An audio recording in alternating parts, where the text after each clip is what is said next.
This video was sponsored by SATGEAR, where you can get high-quality storage solutions for your Starlink system. And by shopping through the link in the video description below, you help support the channel. Hey guys, my name's David, and this is Fate Unbound. And over the last summer, Ro and I were work camping at a campground called Madison Arm Resort near Yellowstone National Park in Montana. And I'd made a number of videos about our experiences there, and I have alluded to a few times about just the crazy amount of drama that happened over the summer.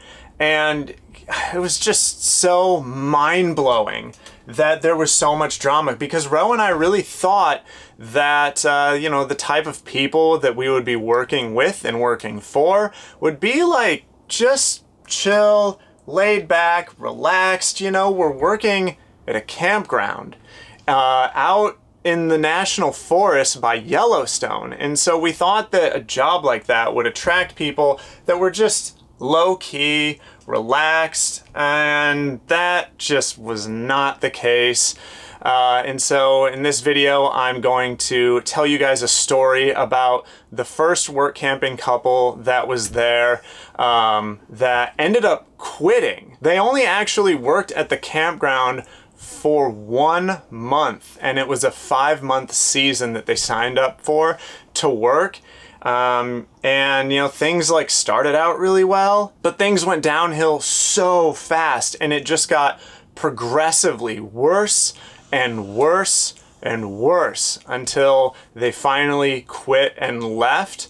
But we're not going to spend this whole video inside my travel trailer, because it's about as nice of a day as we can hope for here just south of Seattle, Washington. I'm at my brother's house. If you saw the last video, you know that I came here to visit my newborn niece, Vivian, and man, I've just cherished the time that I've gotten to spend with her. She is so adorable, and yeah, I really love that I was able to come here and spend a few weeks with them and, just hanging out with my niece, getting to know her, spend some quality time with her while she's still super young. She's only 4 months old now, and yeah, it's been really great. But yeah, if you know anything about Seattle, after about October 1st, the weather just changes. It just drops. Summer is gone instantly in a flash, and fall rolls in and it doesn't go away. Usually have clouds and rain all day, but today, this morning at least, it's not raining, getting a little bit of sun. It's windy, but I'm gonna take this chance that I have.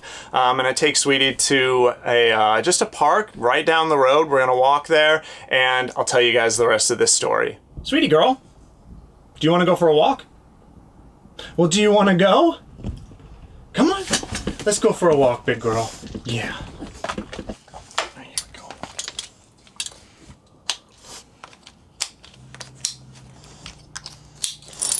Good girl.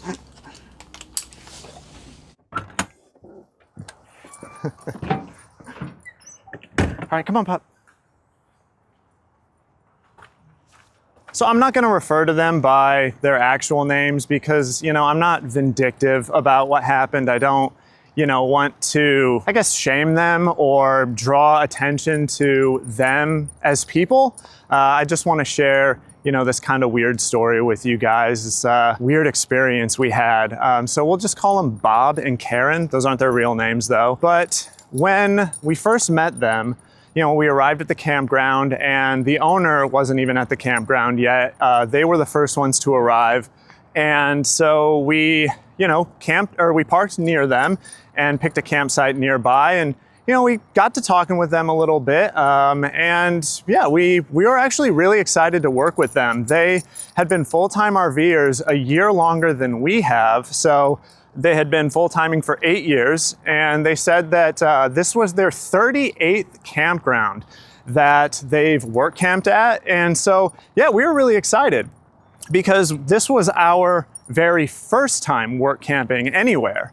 And so we were like, oh wow, these people have a lot of experience and there's a lot that we can learn from them. But in hindsight, We now know that them being on the road for 8 years and working at 38 campgrounds was actually a red flag that we didn't pick up, and I'll get to that later. But yeah, we quickly realized that these were the type of people that would complain about anything and everything. It only took about a week of working at the campground before we started to realize that this was a thing that they did, because yeah, the complaining started really soon, and it was kind of weird to us because the job description for this work camping gig really was quite descriptive and laid out all of the job functions and what was going to be expected from people working in those job functions. So when they started complaining about some of the things that they were being asked to do, we were, oh, Sweetie found a spot to sniff, so she pulled me back. Yeah, we were just like, I don't know why they're upset about that, because this is what they signed up for. And it just started out with little things like Karen started to complain about cleaning being too difficult and having to clean so often. You know, there were bathrooms that needed to be cleaned, there were rental trailers that needed to be cleaned, and there were cottages and cabins that needed to be cleaned. And that was like one of the primary responsibilities of the women. And then the women also worked the front desk. And so it was basically, they were either cleaning or they were working the front desk. And Karen then, when she would complain that she was cleaning too much, it was too difficult for her, she would then, you know, be moved into the front office so that she could have a break. And then when she was working in the front office a lot, she started to complain that the front office was just so boring. It was, the days went by so slow in there.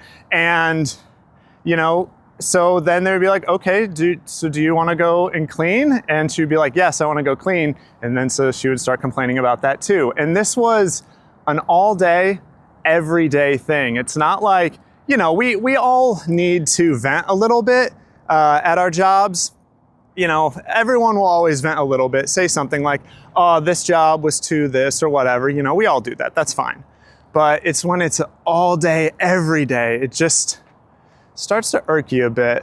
And also that kind of complaining was kind of confusing to us because, you know, they had worked at 38 campgrounds. And so it was like, you know, aren't you used to this kind of work? Aren't you used to this sort of stuff? Front desk, cleaning, you know.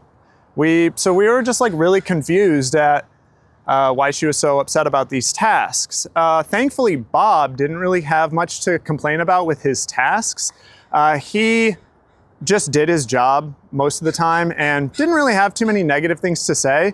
But what he began complaining about shortly after we started was the hours, which made even less sense because the job description on the application very plainly stated that this was a full-time gig, 40 hours a week. And so he started complaining that he was working too much, that 40 hours was too much for him, and he only wanted to work 20 hours a week. This is only after about 2 weeks of working there. He started to complain about that, which, like, I get, you know, it's the summer, you're in Montana, you're near Yellowstone. And so if you don't have to work 40 hours, then, you know, you may want to go out and be able to do some more exploring and some more, just have some more free time as a full-time RVer, which I get. So why did you apply and accept the job at a full-time gig? You guys, it makes no sense. But yeah, that's what we soon came to find, is that these people were just big walking contradictions, because once, you know, the word got out that Bob felt that he was working too much, the owner would start letting them go early if there wasn't a ton of stuff to do. And so they started to only get, like, you know, working 5-6 hours a day. And then, I kid you not, guys, Bob started to complain that he wasn't working enough. He wasn't getting enough hours. And so it was like, you can't please these people. There's no way to please them. One day they're getting too many hours. The next they're not getting enough. One day the job's too hard. The next it's too boring. And so it's like, what is going on, guys? So I misjudged the weather a little bit. I thought it was gonna stay sunny a little longer. It's raining now, not too hard, thankfully, but you know, here in Seattle, you just kind of gotta learn to live with the rain a little bit. So we're gonna hang out under the cover of these trees. I'm gonna get Sweetie a little bit of workout, play some fetch, because guys, she just turned 11 2 days ago, or 3 days ago. Yeah, on the 24th. So gotta keep this girl in good shape. But anyway, with Bob and Karen, it only got worse. Complaining was one thing, but they just kept making it worse and worse. After only like 2 or 3 weeks in, they started stealing. Not like outright, they didn't like take stuff from the store, but what they did is they would start writing in the wrong times on their timesheets. They weren't kept digitally, we just wrote them down on this form, and the timesheets everyone could see. We could all see because it was all the same form, and so, you know, they would do things like they would get off at 5 p.m., but they would write in that they got off at 6. So yeah, they would start like trying to steal time here and there. And you know, that just didn't sit well with Ro and I or the other work campers at all, because the owner of the campground is this like sweet 87-year-old lady. And so yeah, trying to steal from her, like time theft, was just unacceptable. And so we let her know, and we let the manager of the campground know as well, so that they could do something about it, which they addressed. You know, they spoke to them and let them know that they need to write their times in correctly. But that was just like another like, oh wow, okay, this is the kind of people that they are. And then after that, I mean, they must have really soured on the whole experience, because they just started threatening to leave, like constantly. You know, they'd be like, oh, we're working way too much, and if we're gonna keep working this much, then we're just gonna leave. Or, you know, such and such is a job that I don't wanna do, and so if I'm asked to do this, if they keep asking me to do this, you know, our home has wheels, we're just gonna leave. And at first they were just threatening that to us work campers, but once he started threatening it to, again, the 87-year-old owner, is just like, wow, guys, like, come on, are you really gonna abandon this person, abandon the campground, just because, I don't know, like trivial reasons? And then near the end of week 3, beginning of week 4, they started to get just like actively angry with coworkers and with the owner. Like one example is we were having a like morning meeting, which we did every morning. We would all meet in the kitchen area, the employees' kitchen, which is just behind the front office. And the owner would like explain to us what our tasks were for the day. And one of the things that she wanted to have done is she wanted to have this rat poison, or mouse poison, I mean, put around the campground to take care of the mice, because there was a big mouse problem in the campground. Voles is what they're called. They were making holes just all over the place in the campground, and the owner was afraid of those voles like finding their way into people's RVs and stuff. You know, it said right on the packaging that these little pellets need to be placed down into the holes so that the mice will find them, eat them, distribute them to their babies and stuff. And like, that's the proper way to do it. And Bob got like super upset about that. He was like, I'm not going around to every single hole, and there were quite a bit of them. You know, I'm bending down and putting these pellets down in there. Why don't we just spread them around the campground, like with a seed spreader, you know, something you push and it just automatically like disperses the seeds. And I spoke up because I have rabbits. And so like, I can't have, you know, stuff like that just spread all around, because if I step on it and I bring it, you know, it's on my shoes and I bring it back into, oh, sweet girl. Oh, you wanna lay down?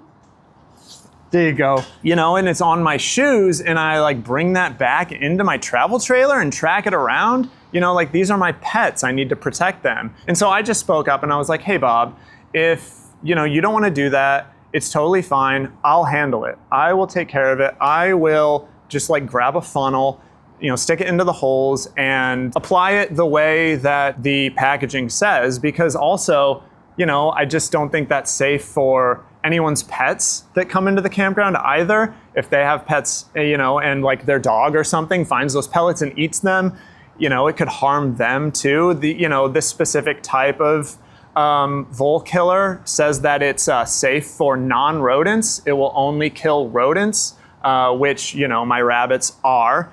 I mean, they're not technically rodents, they're lagomorphs, but this will kill rabbits also. It says right on the packaging that it'll harm rabbits also. But anyway, and so yeah, I told him that I would do it. It's no problem, man. You know, if you don't want to be bending down, getting on your knees and having to, you know, put these pellets down in their holes, no problem, I got it. But he was just like, I don't know what the deal was. He was just so pissed off that we weren't listening to him or something with his insane idea that, you know, he just stormed out of the kitchen, and he was just like, forget this, and just stormed out of the kitchen. And we were all just like, what the heck, man? And there were just many other examples of similar things that happened. With Karen also, just like getting really pissed off and storming out of the office or something.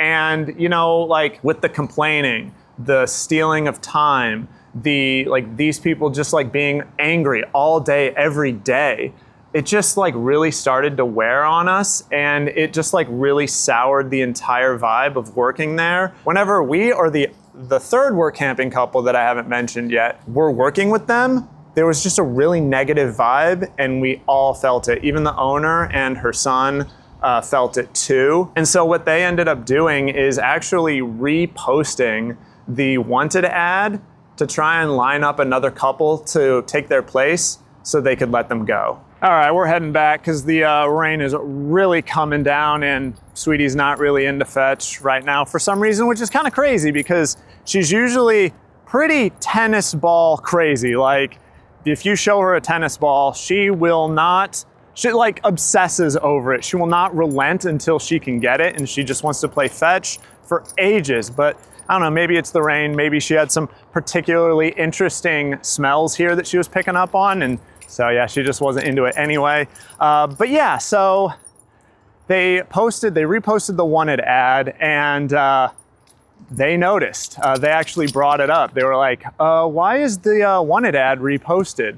Are you guys firing us? And that was an indication to us that they were also looking for another job. They were looking to leave also, because why else would they have been looking on that website for work camping gigs? Like, us four can handle the workload. We don't need 6 people. Like, it's nice to have 6 people, don't get me wrong, because the job was pretty difficult, but we don't absolutely need 6 people, and we'll be better off without them and without the drama until we can get another work camping couple in. And what was unfortunate is that Bob actually overheard one of those conversations. Me and the owner were just having like a private conversation, and he overheard me reassuring her that us 4 can do the job until we find another work camping couple. And yeah, he just poked his head in, and I forget exactly what he said, but he was obviously not happy about that at all. Then the very next day, everything just exploded. All right, go on, sweet girl. Come on. There we go. All right, can be dry now. Woo! Well, I wanted to get outside for a little bit, but I guess Mother Nature had other plans. But the very next day, we were out in the campground working. I was like out in the campsites, and Ro was doing some cleaning, and Karen was doing some cleaning. I'm not sure exactly, I don't remember what Bob's responsibilities were, but just in front of the bathrooms, which is, kind of near to the campground, I overheard just shouting all of a sudden, and it was Karen screaming at the top of her lungs at Ro. And what apparently had happened is Ro and Karen passed each other just in front of the bathrooms, and Karen had given some like under her breath like shitty comment to Ro, and Ro was just like, she had just had it at this point. All of the complaining, the stealing, the threats to leave, the anger, the awful just working vibes, and just how working with these people felt. She had just had it over the last 4 weeks. And so she just wasn't going to take it anymore. And she said to Karen, "Excuse me?" And then I forget exactly what Karen said back to her, but there was like, F this and F whatever, and it just devolved into a screaming match between the two. Bob overheard, quickly got involved also, and yeah, like Karen was like right in Rose's face, like throwing out some physical threats. Before I was able to get over there, thankfully they had like Bob just started screaming, "F this, we're leaving, F this, we don't need this shit." So yeah, they like just got in their truck and drove back to their campsite to start getting ready to leave. And so they were like packing up all of their things to go, which was like, honestly, for me and Ro also, we were both just like, thank you, like finally. Like, I don't know why it took them so long. If they hated the tasks that they were doing, if they didn't think they were getting enough hours, or they thought they were getting too many hours, they weren't enjoying working there at all, which was very clear. It was plain as day that they did not enjoy working there. Like, we didn't understand why they hadn't left sooner. Like, if you're work camping somewhere and you don't like it, it's making you miserable, just go. Like, just go. You don't have to make all of your employees and your employer miserable and stressed out also. And so, yeah, we were all just kind of baffled why they hadn't left sooner, why it had to reach the point of this like explosive argument for them to finally decide to go. But once they got all packed up to leave, they didn't go anywhere. They didn't actually leave. What ended up happening, I guess, while they were packing up to go, they realized, oh, wait, we don't have enough money to leave. And that's what they called the owner and let her know. They were like, we don't have enough money to leave today. And so we were just like, oh my gosh, so like what, are they just gonna like hang around until the next paycheck comes in? Because like, this is gonna be pretty awful, because all of the work campers are camped right next to each other.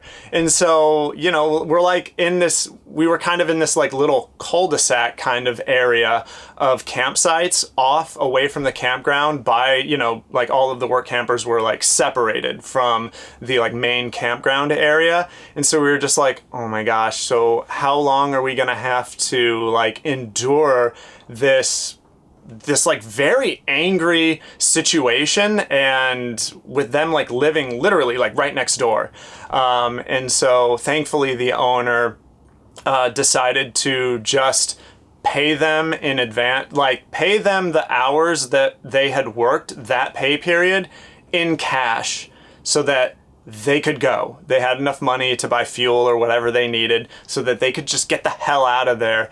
And I was so thankful that she decided to do that, because then that meant that they could go and we could just get back to a nice, peaceful working environment, which is exactly what happened. Like 30 minutes to an hour after she let them know that she would pay them in cash, then they finally hooked up, drove on off, and I hope that's the last time I ever see those two ever again.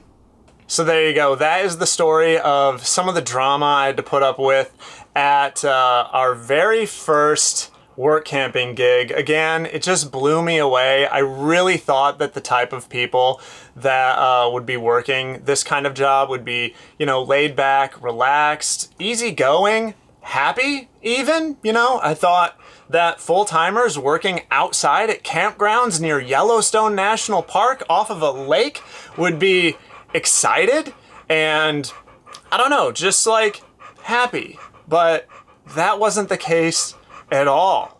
And it was just really disappointing, and really soured the experience. It was, I gave you the abridged version in this video, but like living through it week after week was, yeah, really stressful and just gave us a lot of anxiety. And yeah, it was actually pretty awful. And like I said before, at the beginning of the video, the red flag that they had been full-timing for 8 years and had worked at 38 campgrounds in just 8 years means that, like, on average, at best, if they're going, like, if they immediately start their next work camping gig after their previous one ends, then that means that their average, like, tenure at each gig is only 2 months. So, like, this happens to them a lot. And we didn't do the math until later. And we realized, oh, this is what happens to these two a lot. They start somewhere, they get fed up with what they're doing, they either quit or they get fired and they move on to somewhere else. And so, yeah, if they only work like 6 months out of the year, which is, you know, more likely, then that means that their average is only about 1 month. And if they are working 9 months out of the year, then their average time at each spot is only like a month and a half or a little more than that maybe. So yeah, that I wish we would have noticed that red flag in the beginning, but we didn't. I treat a girl up so you can say bye. But yeah, I really hope you guys enjoyed this storytime video. Let me know what you think about this dramatic experience down in the comments below. And if you enjoyed the video and you want to see more full-time RV life videos, more travel videos, RV DIY and upgrade videos, then I think this channel might be for you. And so please consider subscribing. It would really help me out. But my name's David.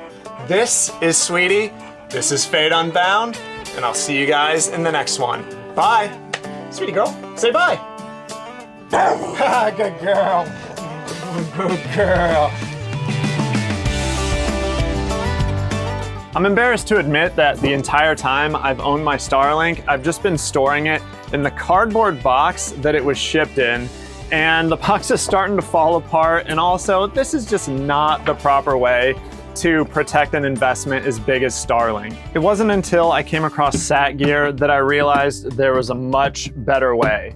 Now, I got the Husky storage container with the molded foam inserts because this is a very compact storage solution, and as you full-time RVers know, space is a premium. And with the really thick molded foam inserts, I know that my Starlink will be safe. And I don't know why it took me this long to get an actual proper storage case for my Starlink system. But this one is really nice, and I'm really happy.